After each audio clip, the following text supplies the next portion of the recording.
en fait, je suis arrivé au magnétisme en deux temps. Le premier, c'était dans ma préadolescence. J'ai démarré en fait la pratique du karaté Wadoryu et avec un maître qui m'a un peu initié à tout ce qui est énergétique. Donc avec un ancrage à la terre, avec la circulation énergétique dans mon corps et avec l'objectif absolu de transmettre l'énergie de mon coup vers mon adversaire au point de ne pas le toucher et qu'il ressente le coup.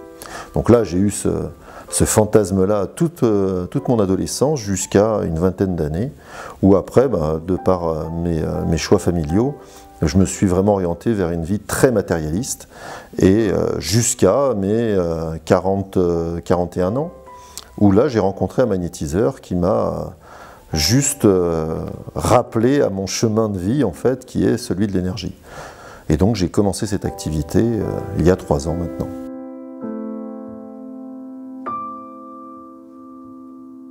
Alors en fait, tout organisme vivant est avant tout énergétique avant d'être biologique. Qu'est-ce que ça veut dire? Ça veut dire qu'en fait, notre corps est fait de molécules. Ces molécules sont faites d'atomes, et ces atomes en fait sont faits d'un noyau et d'électrons et de différentes particules. Aujourd'hui, on sait par la science que ces particules varient entre un statut énergétique et un statut matériel. Donc elles passent du monde matière au monde énergétique sans aucune maîtrise. Aujourd'hui, ce qu'on sait dans le monde ésotérique, c'est qu'en fait, on a accès à cette énergie par le pouvoir de la pensée et la force de l'intention. Donc en fait, l'énergie, où est-ce qu'on la trouve? On la trouve par le soleil, par l'air, par la nourriture qu'on mange, et aussi à l'intérieur de tous nos atomes. Alors concrètement, un magnétiseur, dans son protocole de soins, va déjà faire un sondage de l'aura. L'aura, c'est ce qu'on appelle le corps énergétique.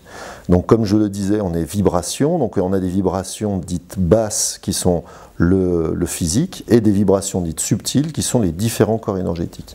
Donc un magnétiseur va faire le sondage, enfin en tout cas c'est ce que je fais, le sondage de l'aura pour voir si la vibration énergétique du corps est cohérente, que la circulation de l'énergie se fait bien, et si lors de ce sondage je me rends compte qu'il y a des nœuds énergétiques, qu'il y a des blocages qui sont dus à différentes choses, à des problèmes physiques ou émotionnels, et bien là je vais démarrer par un nettoyage de cette aura. Donc ce nettoyage-là se fait assez simplement.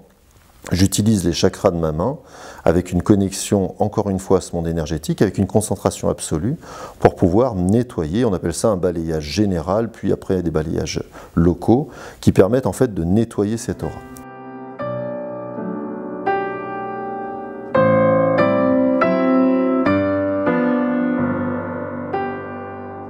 C'est-à-dire qu'en fait, aujourd'hui, on a des connaissances qui ont été perdues au fil du temps avec en fait la montée de notre science, et ça c'est plutôt un bien, mais avec ça on a perdu le contact avec les cycles lunaires, le contact avec la Terre, on a perdu le contact avec nous-mêmes, c'est-à-dire qu'aujourd'hui si tu regardes autour de toi, tu demandes à tes amis, tu demandes qui a marché dernièrement pieds nus sur de la Terre avec une pelouse.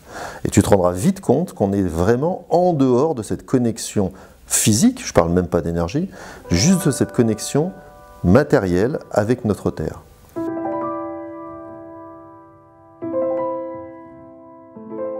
Eh bien en fait, le rapport, il est à travers l'image que moi je me fais de notre corps humain. C'est un triangle avec notre corps énergétique, notre corps physique et notre corps spirituel, notre esprit. Et qu'en fait, à travers l'énergie, je vais pouvoir avoir accès au corps physique ou à l'esprit. Et donc en fait, pour pouvoir avoir cet accès-là, il faut que mon patient soit vraiment dans le lâcher-prise. Parce que dans son triangle à lui, si son esprit est vraiment contre mon action énergétique, il ne se passera rien. Tout l'intérêt, c'est qu'il accepte que cette énergie vienne remplir ce triangle-là. Donc j'aime bien cette image-là, parce qu'en fait, on est tous maîtres de soi-même. C'est comme dans l'hypnose, on a toujours une hyper-conscience qui fait qu'un hypnothérapeute ne vous fera jamais braquer une banque si vous n'en êtes pas conscient. Ça, c'est vraiment une chose qu'il faut comprendre. Et donc le rapport, il est là, c'est qu'en fait le magnétiseur, il n'est qu'un canal. Il va juste actionner le pouvoir d'auto-guérison du patient. En fait, dans l'absolu, on n'aurait pas besoin de magnétiseur si on arrivait à soi-même s'auto-réguler et travailler sur notre propre énergie. Moi-même, j'essaye de le faire, mais c'est une véritable difficulté parce qu'on a toujours cet ego qui est là. Et encore une fois, comme on le disait tout à l'heure, c'est que le lâcher-prise passe à travers le fait de sortir de la performance. On est dans un acte d'amour, le fait de transmettre de l'énergie qu'on a canalisée à un patient qui en a besoin. Le faire pour soi-même, c'est un exercice extrêmement difficile, qui effectivement peut fonctionner à certains niveaux, mais on a toujours besoin de l'autre. C'est ce qui fait aussi la beauté de l'humain.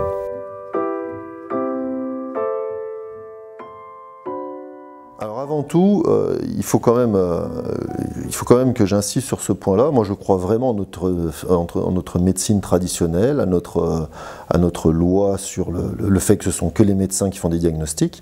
Ça, c'est vraiment important, parce qu'on est dans un monde matériel, avec des corps matériels. Donc moi, j'insiste sur ce fait-là. C'est-à-dire que si un patient vient me voir avec une ordonnance de médecin, ça ne me concerne pas. C'est-à-dire que je ne prendrai jamais la décision de prescrire quelque chose ou de faire un diagnostic à un patient. En revanche, le patient qui vient me voir va souvent venir pour des problèmes émotionnels, pour des problèmes de douleurs physiques qui n'ont pas été expliqués cliniquement. Et effectivement, comme tu le disais, on peut travailler sur tout ce qui est choc émotionnel du passé, puisqu'en fait les corps énergétiques sont vraiment l'enveloppe où se trouvent les émotions, l'histoire de nos émotions.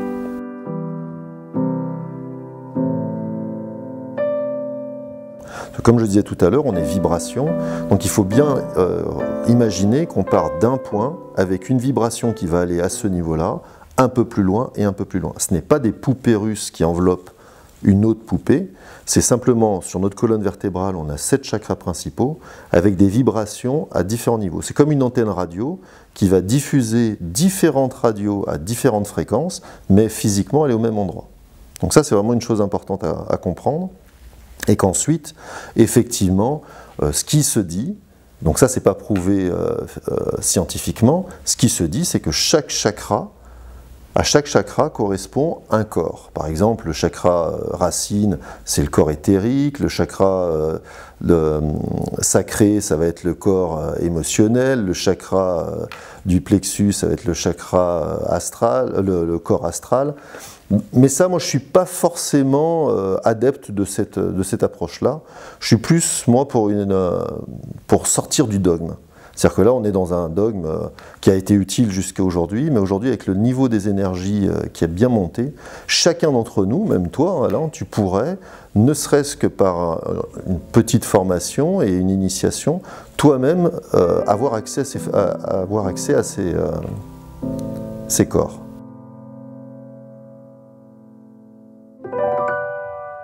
Ça dépend à quel niveau on se met. Effectivement, si on nous regardait à une échelle universelle, on serait la même personne. Maintenant, si on change de focus, on se rend compte des différences. C'est comme au niveau microscopique ou macroscopique, si on change de focus, on peut se rendre compte qu'il y a des séparations, des segmentations. Moi, l'idée, c'est d'avoir le focus sur le fait qu'on soit différent, mais qu'on doit s'accepter parce qu'on est effectivement de la même nature. C'est complètement extraordinaire et d'autant plus, il faut en prendre conscience parce que là encore, notre ego est notre pire ennemi. Parce que notre ego est vraiment la porte blindée qui ferme l'accès à cette divinité qui est en nous. Et c'est vraiment ça une chose vraiment primordiale, c'est que le travail, et encore une fois, on ne cherche pas de la performance. C'est-à-dire que quand on soigne avec le magnétisme, on donne de l'amour. C'est un véritable acte d'amour. Et on n'est pas dans la performance, on ne cherche pas à absolument tout guérir, on ne se prend pas pour un prophète, on ne se prend pas pour le guérisseur ou le gourou dans le mauvais sens du terme. On se prend vraiment juste pour un canal qui offre de l'amour à la personne qui vient nous voir. Et donc effectivement, c'est vraiment primordial de se rendre compte que la personne qui vient nous voir, elle est du même niveau et de la même nature que nous, si ce n'est qu'elle n'est peut-être pas encore ouverte à cet accès à l'énergie universelle.